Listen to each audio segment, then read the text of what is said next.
Ilang sandali pa ay nakaramdam na ng gutom ang housemates at kaagad nilang inusisa ang ref ni Kuya. Ay, nakalak ba? Hindi ko alam. Or... Hindi. Wala Di ba? naman. Wala ko kanina. naman. Kuya, bakit naman walang laman ng ref? Sige housemates, to the confession room. Kumusta? Sobrang excited sa mga iba pang magaganap. Pati po kumain. May narinig akong sinabi mo, Patrick. Ay, sorry po. Kasi kumain. Ano yun? Kumain po, kuya. Kasi parang iba na yung amoy natin. Hindi ba ba? Gutom na daw po lahat ng housemates.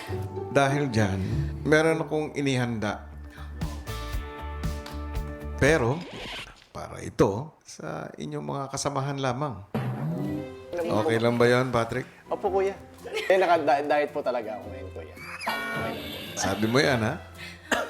Depende po sa inyo, kuya. Kunin nyo na ang aking inihanda para sa inyong mga kasama doon sa storage room. Oh my gosh, ang bango. Oh! Oo. It's pansit. Oh, ay, ang sarap. Okay. Favorite ko. Ang sarap. Oh my God, ang sarap niya. Yeah, ang sarap niya Ito sa lang ba? rice. Matapos kunin ang mga pagkain sa storage room ay kaagad itong inihain ng housemates para sa house guests. Wait lang. Baka nag-aayos sila. Nakakarinig ako na. Food and work yun. Surprise! Ito na yung food nyo. Wow, rice! Yes! Pagsisilbihan muna namin kayo. Yay! Tinapa. At saka pancit canton. Ay, sarapi! Sarapi! Masarap yan, pansit sa may rice. Oo nga, Jaren, bakit parang hindi kayo happy? Luto namin yan. Ang bilis. Para sa inyo yan. I mean, para sa inyo. Sakto, para sa inyo. Uy, kainin niyo yan, ha? Ubusin. Uy, kain na kayo. Diet kami. Para sa inyo talaga yan. Wala kayo kumain? Parang ako kumain. Oo nga. Promise sa inyo. No, no. Handa ni Kuya. Hindi, kasi yung sa kanila mas masarap. Nang maihanda ang pagkain ng house guests, muling pinuntahan ng housemates si Kuya. Okay na yung mga kasama niyo? Oo, kuya. Ayaw nga po nila kumain eh. Ayaw nila kumain, kuya. Ayaw po nila kumain, kuya. O bakit? Inaantay po kami. Okay na ba kayo doon, Patrick? Wala pa kayong pagkain?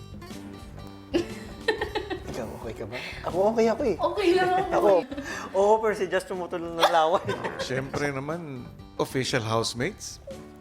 Maaari ko bang pabayaan kayo? Kuya. Habang kausap ni Kuya ang housemates, ang house guests nagsimula na sa kanilang pagkain. Like, sorry. Social kapag naka... Oo, tapos nilalagyan lang ng kamatis. Tapos Baka ano? Kuya, someone can take my fish. I'm allergic to fish. Yun sa akin din. Maya-maya pa, sa kalagitnaan ng masarap na hapunan ng house guests, May pagkain pa. Hindi namin alam. Hindi namin alam. Sorry.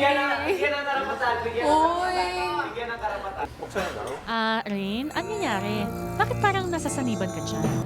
Pagkatapos ng masaya at masarap na salo-salo ay ipinakuha na ni Kuya ang luggage sa storage room. Where I... Ang dami.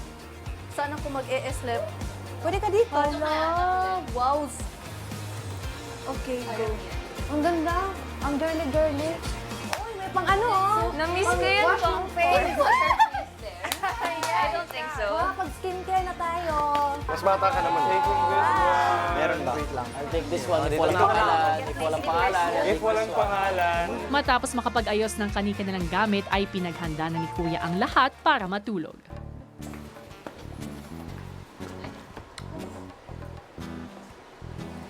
Good night, Kuya. Unless... Hindi natin na-clarify. Oh my God.